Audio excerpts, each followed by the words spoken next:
Hey guys, it's Avenger, welcome back to the channel. And we're here with the Orbx Avenger. Yeah, the Grumman TBF Avenger, or the TBM, if it's the General Motors version, was a torpedo aircraft, torpedo bomber for the US Navy, developed and first entered service in 1942. It was used, of course, by the Marine Corps and by the Royal Air Force and a few other air forces and navies in the Allied service. It first saw action in Midway. Unfortunately, in that one, 5 out of 6 aircraft were lost in its first debut, but it did end up going on to be an incredibly effective submarine hunter, and it was widely used, including having partial credit for sinking the super battleships Yamato and Musashi, and it had 30 credited sub-kills. So, greatly modified after the wartime use, of course. It was used as target tugs, they were used as all sorts of aircraft, reconnaissance aircraft. Nearly 10,000 were built, and she's powered by the eponymous Wright 2600. Which is a 1700 horsepower radial engine with 14 air-cooled cylinders, a big beast with a massive 3-blade Hamilton standard prop. She has a max speed of 242 knots, cruises around 178, a range of nearly 800 nautical miles, and a ceiling of around 22,000 feet. Now, this is the Orbx one. It's 33 dingo dollars if you live in Australia. It is 20 freedom seeds if you live in America. And it is £15 sterling-ish if you live in the United Kingdom. If you live your life in the Eurozone, it's between 20 and 15, so it's about 17 euros. Now, you can get this from Orbx's launcher. I'm not sure about anywhere else just yet. But now, in terms of details they give us for this, it's, of course, developed in hand with aerobatic pilot Paul Bennett. He owns one of the few remaining airworthy Avengers. And this livery is based on his. There are no other liveries included. You get this one, and that's it, which is disappointing off the bat, even for the price, that we only get one livery. There is no systems depth to this aircraft. There is no kind of state saving or modelling of the radial and its actual behaviour. The sounds are recorded from a real Avenger, although the fact they have to state that the engine note shifts with RPM and airspeed for unparalleled realism seems a little duh. Either way. Now, we'll check what the sounds are like. That's fine. What I will say is, as a love letter to aviation, is not very well noted, because there is a manual included. We'll take a bit of a wander around here with our wonderful first-person mode. In fact, we'll just briefly hop up in the cockpit. I want to just open some things first. So we'll open the bomb bay. We'll whizzle some bits and pieces, and we'll put the wings out, of course, as well, just so we can see those in the right position. Tail hook down.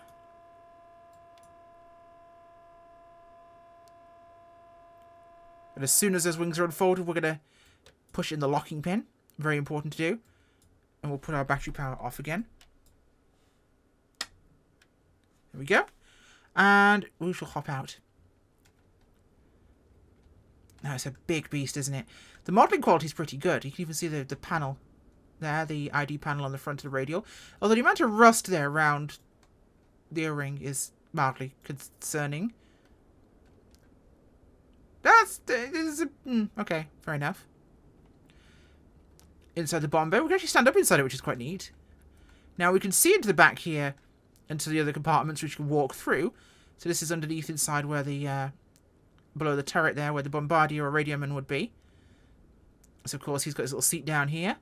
He's got little windows as well, so you can look out. We've got the bomb station equipment here. Got radios. I don't know if any of these work, because I would have to be inside the aircraft to do that, and I can't move position. That'd be our bomb release trigger there. I'm assuming he'd be aiming through the window, maybe? I don't know. That seems unusual to me. I've never seen this position. Although this looks like a scope of some kind, so perhaps involved in that. So let's walk back out through the fuselage. Texturing and modelling is very good, but that's not hard these days, so I can't give them a W on that. But the resolution is decent at least. Disappointed there's only one livery. Now I'll get up into the cockpit here, and I'm going to close the bomb bay once I turn the power on. There we go. We'll make sure that is closed. Now everything else we have down here, we've got our electrics, so generator to on. It's that one there. We need to turn our actual radio master on, which it is. Cool. Everything else is good there. That is off, on. That is on. Fantastic. Our tank is selected there. What is this down here? Droppable tank valves. See, there's a set to on, but there's nothing there to drop, which is a bit of an odd one. There's our fuel pump. For start, we'll pull the hook up as well. Make sure our mixture is good, our prop is good, and our throttle is cracked. Nice and easy. That is there for our prop here. Make sure they're set to both. See, our RPM for takeoff is going to be 2800, so we'll need to make sure we set that. So we're past the red line there for ready for takeoff, but we'll be climbing at 24, and we'll be cruising at 18, or 28 on the manifold, and 1800 RPM. So just about down here. So nice and gentle. So we've got our details we want there for 44 manifold. Now this is just a rip of the 430, 530 screen. It's a cool modelling of the actual one in this real aircraft. In fact, these are the instruments in the real one that Mr. Bennett has. And they turn off for some reason. I'm not sure if that's going to come back on when the engine does, but we'll have to start the engine now. See if we're draining our battery, so...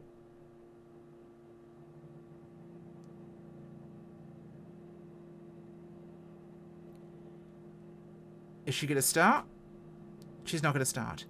Now, either the battery drain is set incredibly high on this because you can't leave the fuel pump on and the battery for any reasonable amount of time before things start to drop. And the manual does not dictate or show us very well how our... In fact, our amps and volts are apparently fine, so apparently we should have plenty of power, but we don't. So that's a bit of a weird one. We are on left main tank, that is fine. Everything else is set where it should be. So it should be a simple matter of pressing start. So...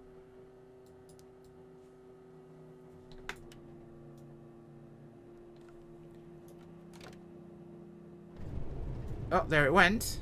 Okay. Weird. But yeah, so this is literally the same GPS screen in there. It's not particularly ideal, but it's what we've got.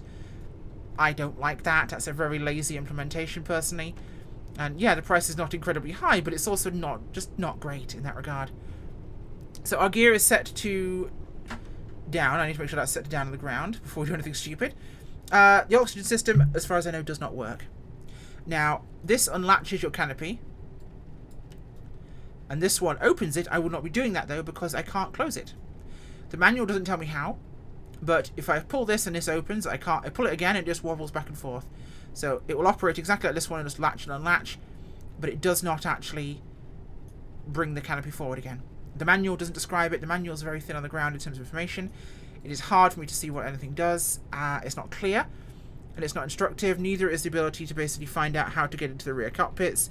I've tried some of the camera views, which take us to various things like there, or in the middle of the engine. Also very useful positions to have. I've always wanted those. Okay, we actually finally have one in the back seat here. No, this is back in the cockpit. Fantastic. So, as I can tell, the only other way to get into these other positions is to use the drone camera, which is not ideal. If there is a way that they've set, it's not written down, which is mildly problematic. In fact, we'll go into the view mode real quick and see if there's a selection option. So cockpit, let's check it down here really quick.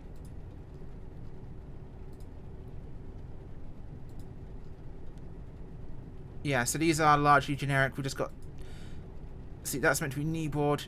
It's in the middle of the engine. We can see through the back there. They are not particularly helpful in this particular case, which is unfortunate. So let's get flying. We've been standing here for 9 minutes talking about the aeroplane, and I wanted to make sure you see all these features because to me, these are reasons why I would probably not buy this. But let's take her for a fly and we'll see how she goes. So, release the parking brake. Let's get my head positioned here.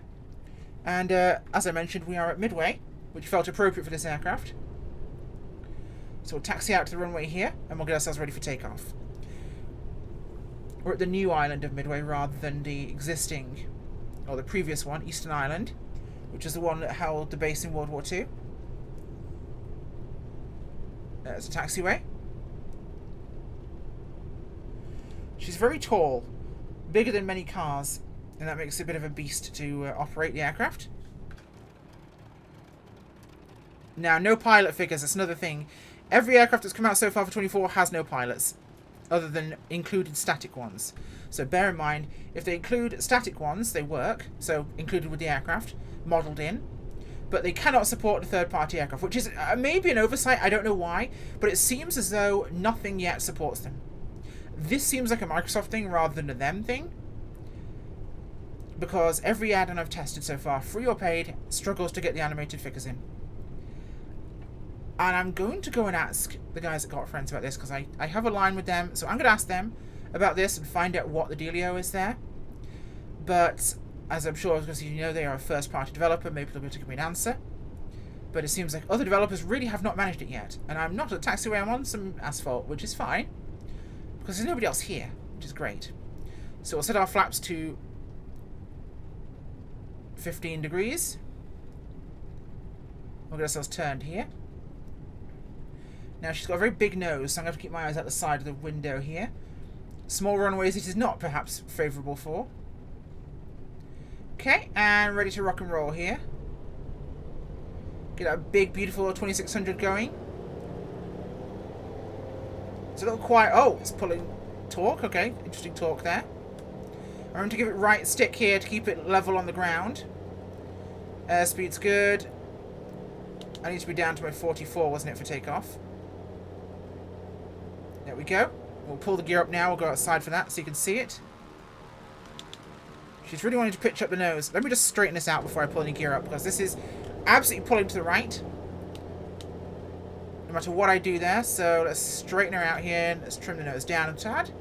Because she's behaving weirdly on takeoff there. So gear coming up here. It's so weird without a pilot, and that's bothering me a lot. I'd have thought if they know there's not something allowing that to work right now, they'd have added a flag option to turn them on or off, and that included a static World War II figure maybe. That would have been fantastic, but to have nothing feels weird. Let's get the nose down. Oh, hello. Big chunk of FPS there. Okay, so we are straight and level here towards Eastern Island.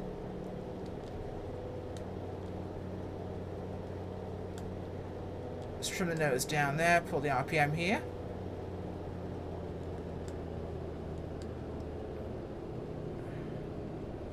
This big engine's definitely inducing a lot of torque, which is fairly realistic. But this is us coming over the Eastern Island here. In fact, we'll open the canopy to deal with it basically being louder. See, it opens it with that, and when I do this,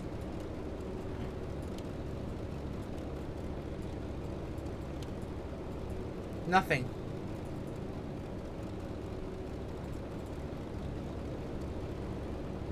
I cannot close it.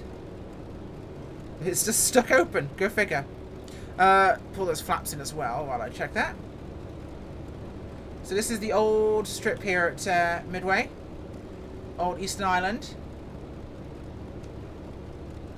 The history of World War II line right there. I figured it was prominent to bring this thing here. Seeing as she debuted at Midway, it feels right that I should fly it here. It's very heavy in the roll, but it feels strange. Like, I've flown big World War II aircraft before, especially US Navy ones, like the Got Friends F6. I've flown the F4 as well.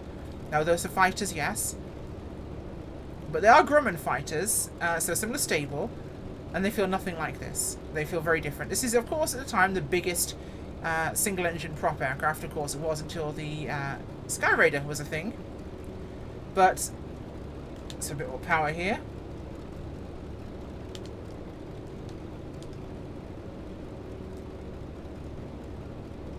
It feels very pitch sensitive. Like, this is really kind of, whoa. This feels too sensitive. I don't feel like I should be able to do this. Like, the roll is good. The roll is very slow and lethargic, but I shouldn't be able to go like this. Hang on, can I Cobra this thing? Let me just try and Cobra this thing, 'cause I hate when a sim does that to me. Okay. Why can I Cobra an Avenger? That feels wrong. How should that ever be possible on this aircraft?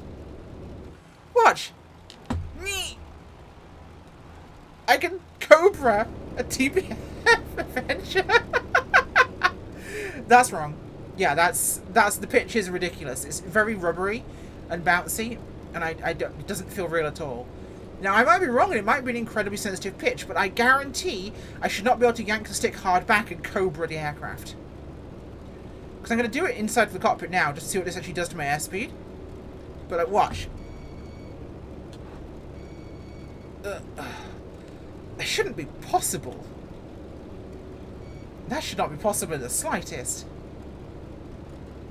Now, I'm going to turn my head tracking off and reset that because it feels like it's got to be really low down here. Yes, it did. Fantastic. Restarting that now as it comes back online. There we go. So texture-wise, it looks good. There's not a lot of functionality. None of the breakers work. The kneeboard's not there. You can't really use either cockpits. There's no cool features like the actual weapons or other bits and pieces showing up in there. Obviously, it's a modern one. That's fine, but it feels incredibly surface level. It doesn't have a lot of detail to its systems or functions, and even if there's nothing functional about them, it says it's a recreation of love, a love letter to history. It feels more like a scruffy note in the high school bathroom. It feels more like someone wrote a note on the wall about how much they love someone, rather than a love letter. And if it was a love letter, it was written using cut-out letters from a magazine. I'm being too harsh. That's too harsh of me. But this... it doesn't feel right. It feels off. We're going to bring it around for a landing now. I'm going to see how this functions and if I can survive with this pitch. But we'll see. So bringing the power back now, because I was way too high. I had it full throttle from my Cobra shenanigans. We've got full fine on the RPM. There we go. Okie dokie. Right, speed's good. Gear's coming down. Ooh, seaplane docks at Midway. I'll have to come visit these. I might do some trans-Pacific stuff with the Albatross. That could be fun. Stop off at Midway for fuel. Okay, flaps are going to come down to 30 degrees. Gear is down, 3 green locked. Keep my airspeed up here. Okay, she's behaving herself now. Roll in now for the final there. About 10,000 feet. I think this is about 10,000 feet. I might be wrong. But it's at least a lot of thousands of feet. And very wide.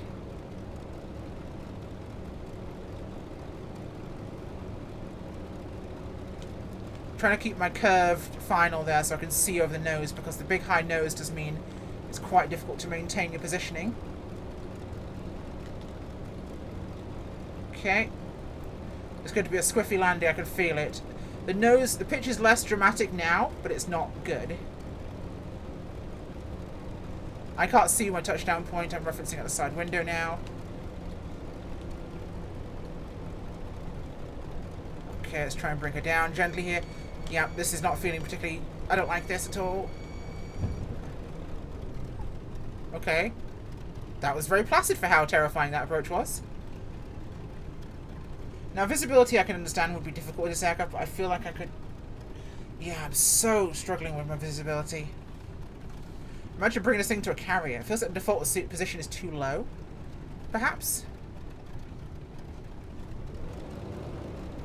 Right, let's bring the wings in, shall we, whilst we're taxiing.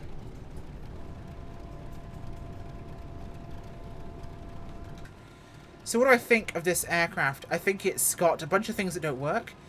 Or don't work properly. Or if they do have a way of working properly, they're not explained.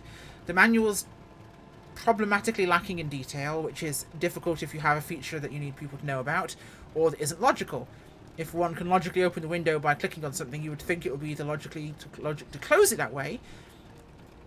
And that prop disc is kind of... I don't like that at all.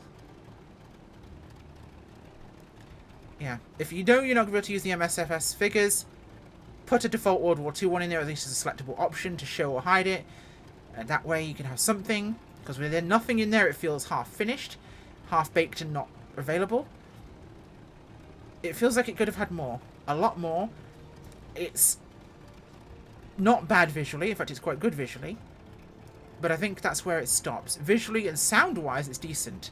But the sound needs to be richer, deeper. It's not as deep as it could be, and I think it could be more. Because it sounds more like a Gypsy Major than a 2800 personally. Either way, it's your decision, folks. Thanks for watching, and I'll see you all soon. Bye!